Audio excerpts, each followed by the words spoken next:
La plus grande mine d'or à ciel ouvert pourrait voir le jour en Guyane. Montagne d'or, c'est son nom, suscite les inquiétudes et la mobilisation des associations locales et de plusieurs ONG. Entre risques environnementaux et droits humains malmenés, ce projet ne provoque pas l'adhésion des populations, d'autant que les promesses d'emploi, on l'a vu la semaine dernière, restent hypothétiques. Bonjour Marion Weber. Bonjour. Chargée de mission droits des peuples à la Fondation France Liberté.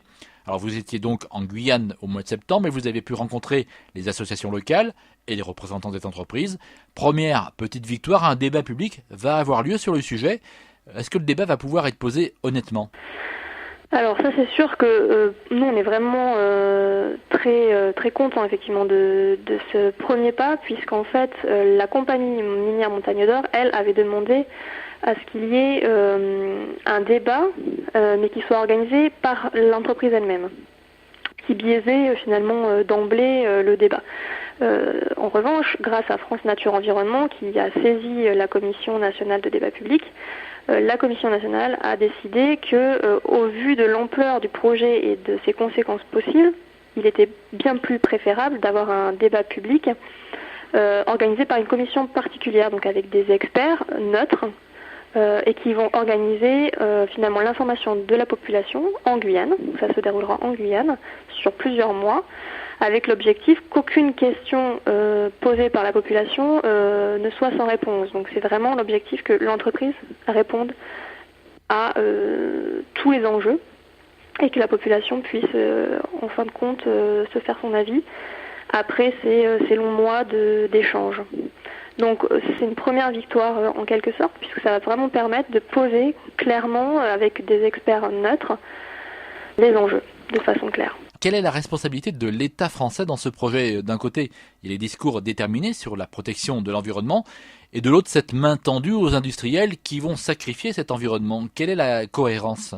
C'est effectivement ce que nous on dénonce dans des tribunes ou lorsqu'on a l'occasion de rencontrer les pouvoirs publics, c'est qu'effectivement le gouvernement s'affiche très fortement dans cette après COP21, donc cette mouvance d'action en faveur du climat. Il y a eu récemment en plus le discours devant l'Assemblée générale des Nations Unies lorsqu'on était justement en Guyane. Donc il y a vraiment un affichage pour le climat.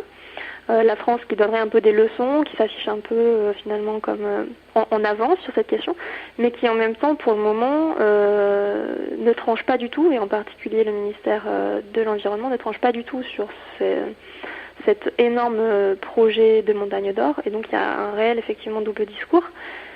Il faut vraiment que le gouvernement prenne ses responsabilités et que on comprenne que là, ça pose la question de la crédibilité. Quelle crédibilité la France va avoir à donner de leçons d'écologie si elle accepte ce projet titanesque, qui en plus sera la porte ouverte à de nombreux autres projets de la même ampleur, et ce, en plein cœur de l'Amazonie, poumon de la planète, entre deux réserves intégrales de biodiversité.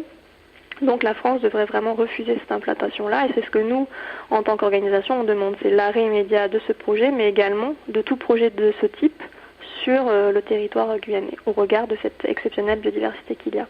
Alors ça, c'est ce que vous entendez défendre auprès des autorités. Quelle réponse avez-vous en retour ? Quel argument vous êtes opposé ?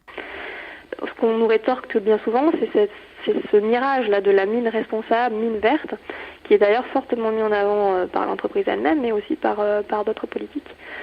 Et pour nous, la mine verte, ça n'existe pas. Une mine a forcément des impacts, et ne serait-ce que quand on lit les premières études faites par l'entreprise, on voit très bien que le cortège d'impacts est gigantesque, avec notamment des impacts sur les espèces, par exemple, de la faune, dont des espèces protégées.